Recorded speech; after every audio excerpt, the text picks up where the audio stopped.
আজকে আমরা চলে গেছিলাম সেই ইন্টারনেট ভাইরাল দীপিকাস কিচেনে, যেটা আছে যাদবপুর 8B বাস স্ট্যান্ডের ঠিক উল্টো দিকে। আর এখানেই পাওয়া যায় কলকাতার সেই ফিউশন আইটেমগুলো। এছাড়াও এখানে বিভিন্ন ধরনের কম্বো, মকটেল ও বিভিন্ন ধরনের থালিও পাওয়া যায়। আমরা এখান থেকে নিয়েছিলাম একটা 2-in-1 রোল, যেটার বাইরেটা ভেটকি মাছ আর ভেতরে বেশ অনেকটা মটন ছিল, যার দাম পড়েছিল মাত্র 130 টাকা। আর আমরা নিয়েছিলাম একটা ফিশ ব্যাটার ফ্রাই, যেটাতেও বেশ অনেকটা পরিমাণে মাছ ছিল, আর এটার দাম ছিল মাত্র 100 টাকা, যেটাও বেশ ভালোই ছিল। আমার দোকানটার খাবার তেমন একটা আহামরি কিছু লাগেনি, তবে বেশ ভালোই ছিল। তারপর আমরা গেছিলাম এই ছোট্ট দোকানটায়, যেখানে সব ধরনের ভেজ আইটেম পাওয়া যায়, আর এখানেই সারাক্ষণ ভিড় লেগেই থাকে।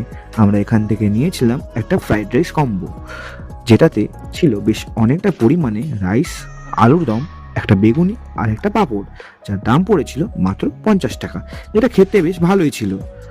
ওইদিকে যাদবপুর স্টেশন, ওই দিকটায় গড়িয়াহাট, আর ওই যে দীপিকাস কিচেন, আর এই যে সেই দোকানটি। তো আপনাদের এই ভিডিওটি ভালো লেগে থাকলে অবশ্যই একটা লাইক, সাবস্ক্রাইব আর কমেন্ট করে দেবেন। আপনাদের কোনো দোকান সাজেস্ট থাকলে অবশ্যই তা কমেন্টের মাধ্যমে জানাবেন। ওকে, বাই।